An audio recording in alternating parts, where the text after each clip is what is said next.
Assalamualaikum warahmatullahi wabarakatuh. Pada kesempatan kali ini saya akan menyajikan materi rasio likuiditas. Sebelum saya lebih lanjut pada penjelasan materi rasio likuiditas, saya sedikit mengingatkan pada kalian bahwasanya pada pertemuan kemarin kita sudah membahas terkait dengan materi macam-macam rasio keuangan, yang mana rasio keuangan itu merupakan kegiatan membandingkan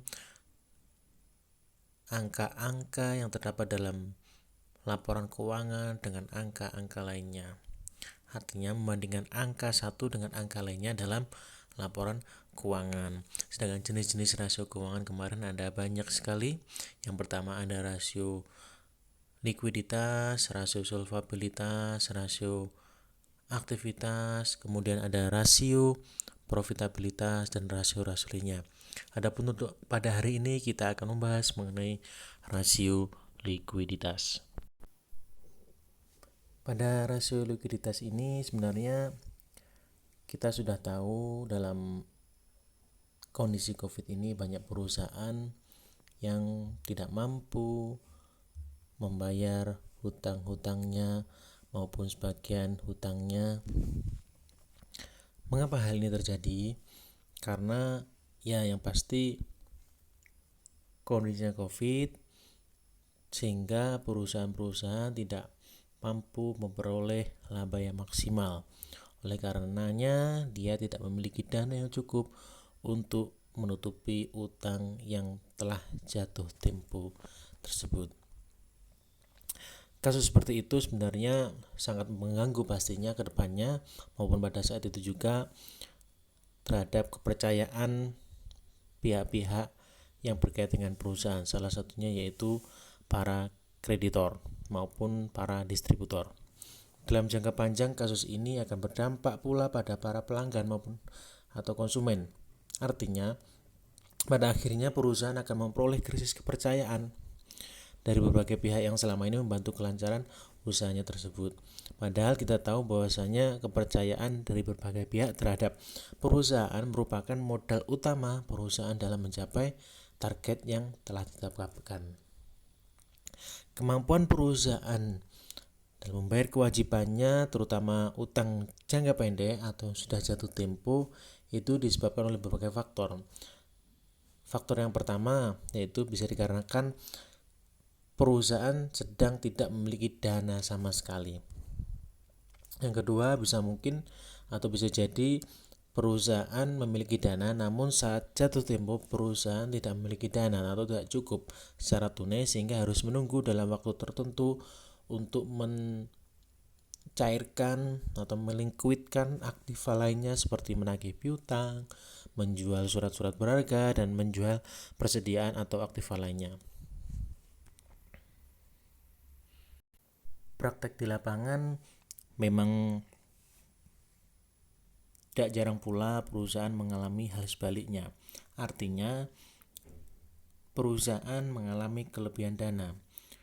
Justru ketika mengalami kelebihan dana ini, maksudnya dana tunai, itu kurang baik bagi perusahaan karena aktivitas yang tidak dilakukan itu secara optimal.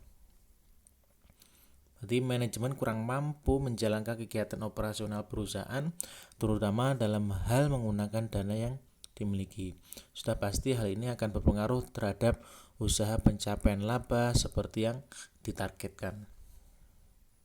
Lantas sebenarnya rasio likuiditas ini apa toh Pak?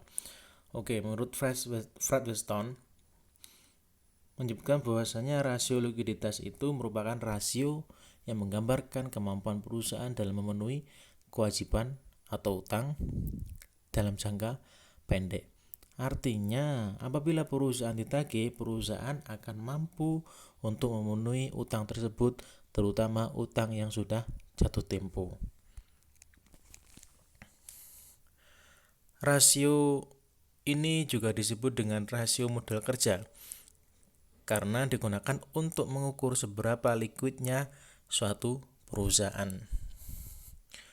Sebenarnya penyebab utama dari ketidakmampuan perusahaan untuk membayar kewajibannya adalah kelalaian manajemen dalam menjalankan usahanya. Jadi pada intinya di sini rasio likuiditas itu untuk mengukur seberapa liquidnya suatu perusahaan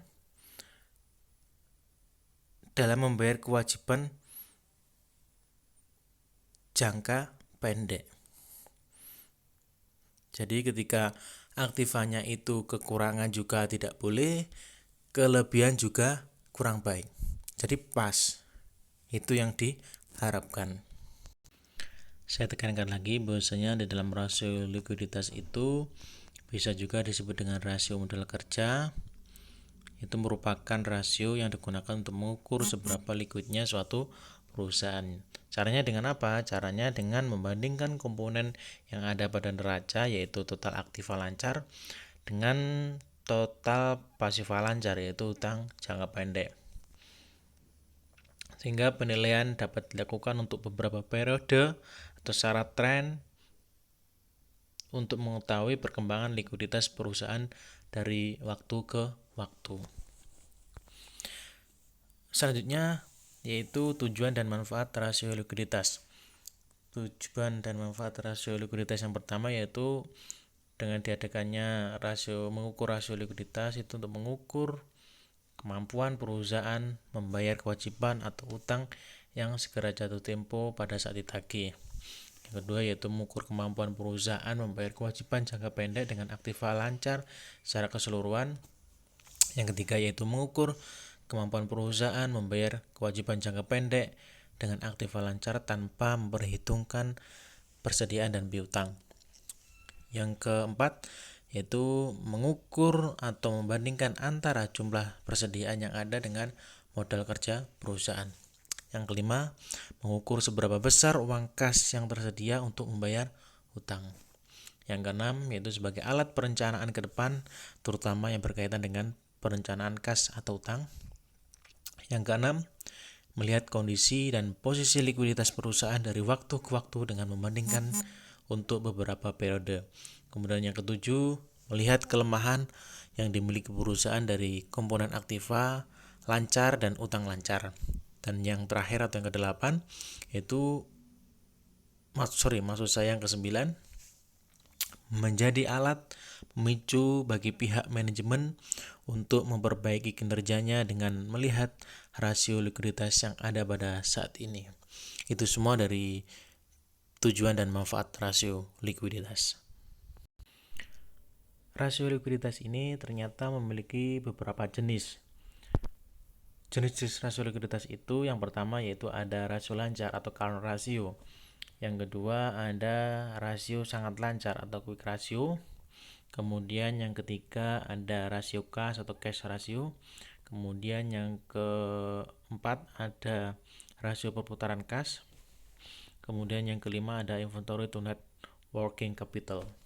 Itu semua jenis-jenis rasio likuiditas. Sebenarnya ada banyak lagi tentang rasio likuiditas, akan tetapi pada intinya sama. Dan yang sering kita pakai atau sering dipakai oleh beberapa perusahaan dalam menganalisis itu biasanya pada rasio lancar atau current ratio dan quick ratio. Adapun nanti ada rasio-rasio lain yang dipakai perusahaan itu semua kembali lagi ke tujuan perusahaan dalam menganalisisnya itu apa. Baik, yang pertama yaitu ada rasio lancar. Rasio lancar atau current ratio merupakan rasio untuk mengukur kemampuan perusahaan dalam membayar kewajiban jangka pendek atau utang yang segera jatuh tempo pada saat ditagih secara keseluruhan. Dengan kata lain, bahwasanya seberapa banyak aktiva lancar yang tersedia untuk menutupi kewajibannya jangka pendek yang segera jatuh tempo. Current ratio ini menunjukkan tingkat keamanan atau margin of safety kreditor dalam jangka pendek atau kemampuan perusahaan untuk membayar hutang-hutang tersebut. Akan tetapi suatu perusahaan dengan current ratio yang tinggi belum tentu menjamin akan dapat dibayarnya hutang perusahaan yang sudah jatuh tempo. Karena proporsi atau distribusi dari aktiva lancar yang tidak menguntungkan, misalnya jumlah persediaan yang relatif tinggi perputaran maksudnya distribusi dari aktiva lancar itu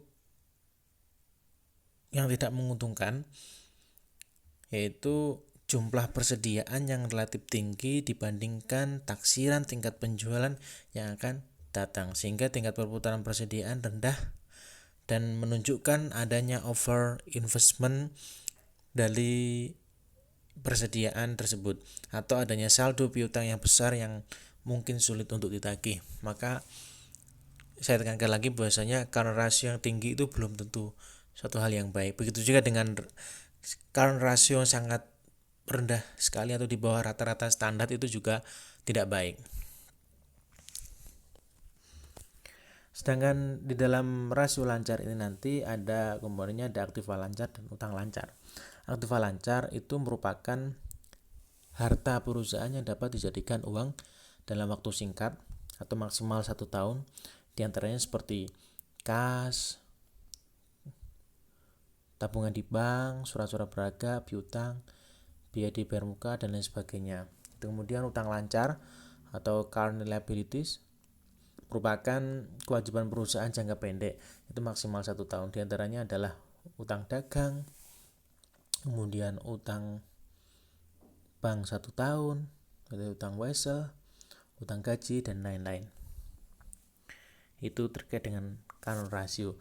Kemudian rumusnya seperti apa, Pak? Oke, kita lanjut ke rumus dari current ratio. Current ratio itu rumusnya aktiva lancar dibagi utang lancar. Itu saya beri contoh. Ada komponen laporan keuangan yaitu total aktiva lancar pada tahun 2005 dan 2006. Kemudian ada total utang lancar. Itu yang bawah itu utang lancar dan yang atas adalah aktiva lancar. Cuma tulisan saya itu aktiva semua, seharusnya ada utang lancar. Pada tahun 2005 maka ketemu 2,18 sehingga dibulatkan 2,2 kali. Yang tahun 2006 itu ketemu 1,8 kali. Tahun 2005 itu artinya bahwasanya jumlah aktiva lancar sebanyak 2,2 kali utang lancar, atau setiap Rp1 utang lancar dijamin oleh 2,2 rupiah harta lancar, atau 2,2 banding 1 antara aktiva lancar dengan utang lancar.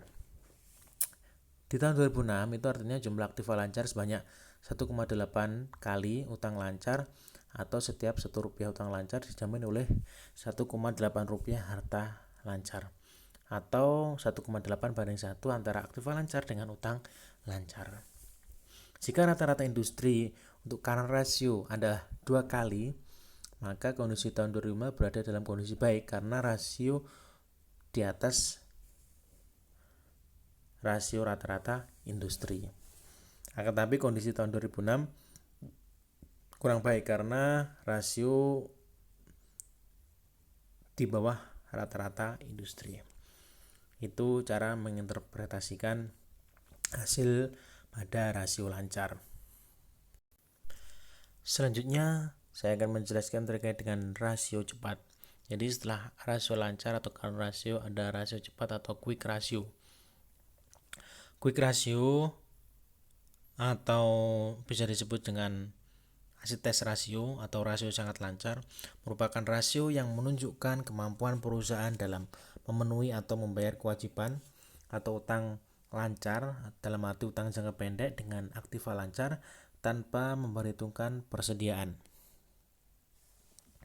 Artinya, nilai persediaan kita abaikan dengan cara dikurangi dari nilai total aktiva lancar. Hal ini dilakukan karena apa? Karena persediaan dianggap memerlukan waktu relatif lebih lama untuk diuangkan atau dicairkan apabila perusahaan membutuhkan dana dengan cepat untuk membayar kewajibannya dibandingkan dengan aktiva lancar lainnya.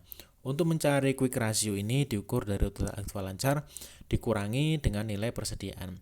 Akan tetapi terkadang perusahaan juga memasukkan biaya yang dibayar di muka jika memang ada dan dibandingkan dengan seluruh hutang lancar.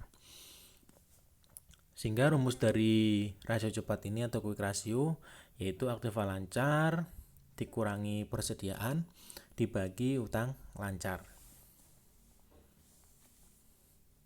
Atau quick ratio ini bisa pakai kas plus bank plus efek plus piutang dibagi utang lancar.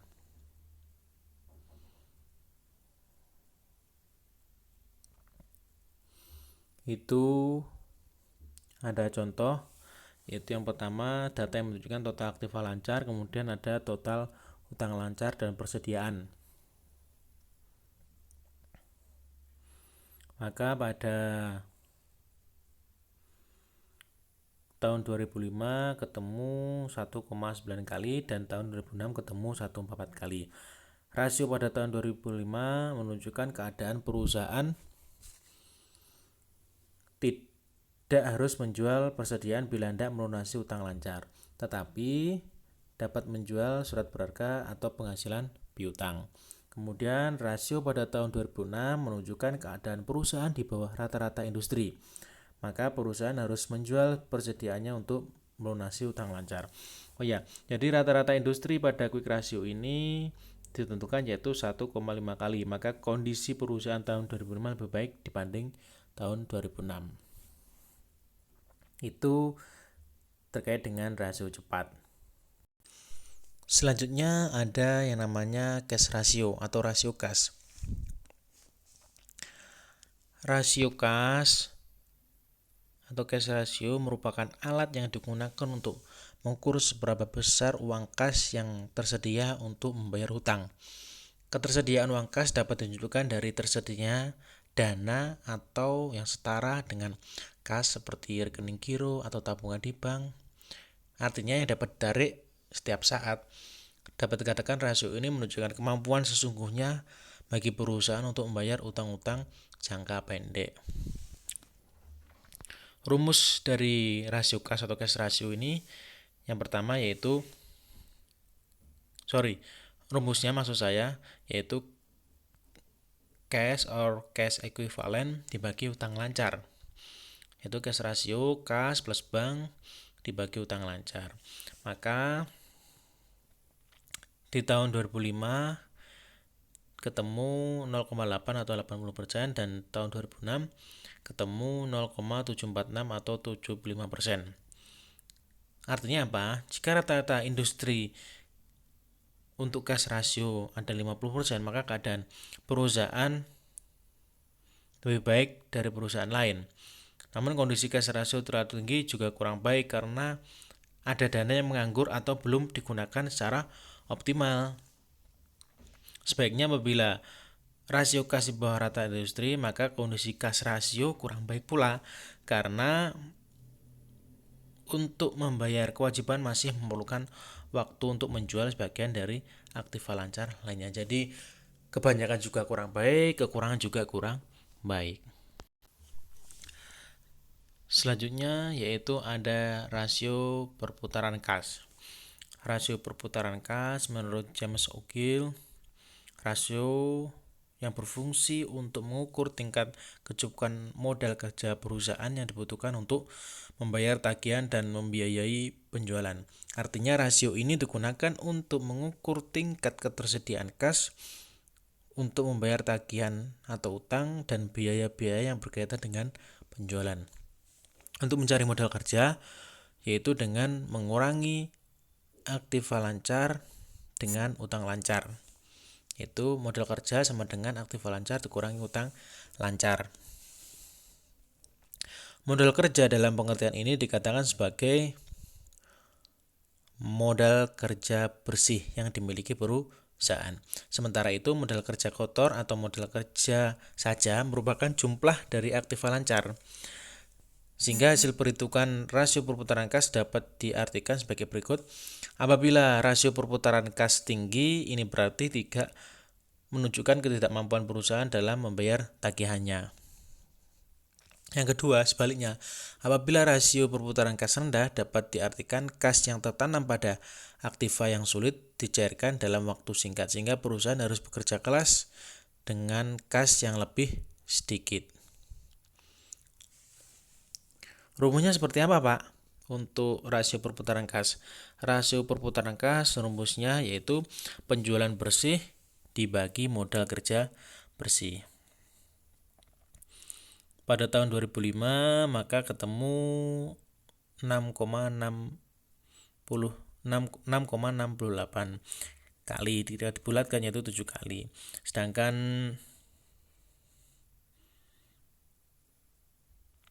tahun 2006 ketemu 9,4 kali, ketika dibulatkan yaitu 10 kali.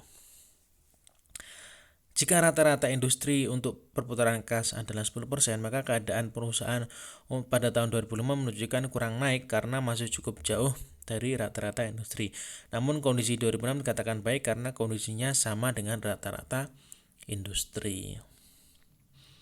Selanjutnya yaitu ada inventory to net working capital. Inventory to net working capital merupakan rasio yang digunakan untuk mengukur atau membandingkan antara jumlah persediaan yang ada dengan modal kerja perusahaan.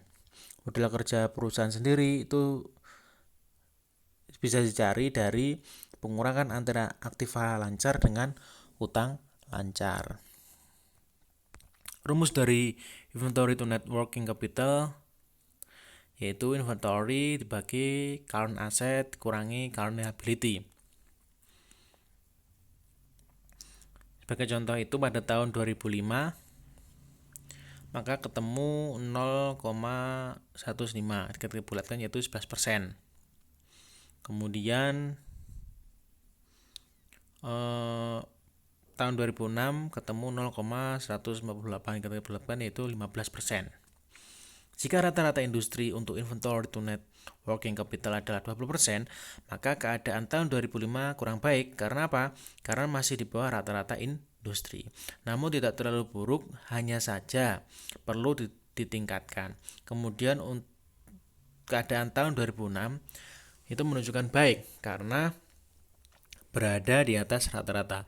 Artinya perusahaan melakukan peningkatan inventory to net working capital dari tahun sebelumnya. Nah, itu semua jenis-jenis dari rasio likuiditas. Dan pada akhirnya maka ketemu yang namanya hasil pengukuran. Dari hasil pengukuran tadi yang kita jelaskan dari contoh-contoh itu tadi, maka ketemulah sebuah tabel yang menyajikan beberapa hasil dari rasio likuiditas. Ada current ratio, quick ratio, cash ratio, cash turnover, kemudian inventory to net working capital. Ketemu dan ada standar industrinya. Pada intinya di sini ketika ini baik juga ini terlalu tinggi juga tidak terlalu baik. Jika tinggi tidak terlalu baik, rendah juga tidak terlalu baik. Ada standarnya dan paling tidak mendekati standar yang telah ditentukan. Seperti itu. Baik, mungkin itu saja bisa sampaikan. Untuk pertanyaan lebih lanjut kita bisa diskusikan bersama pada WhatsApp group. Terima kasih. Wassalamualaikum warahmatullahi wabarakatuh.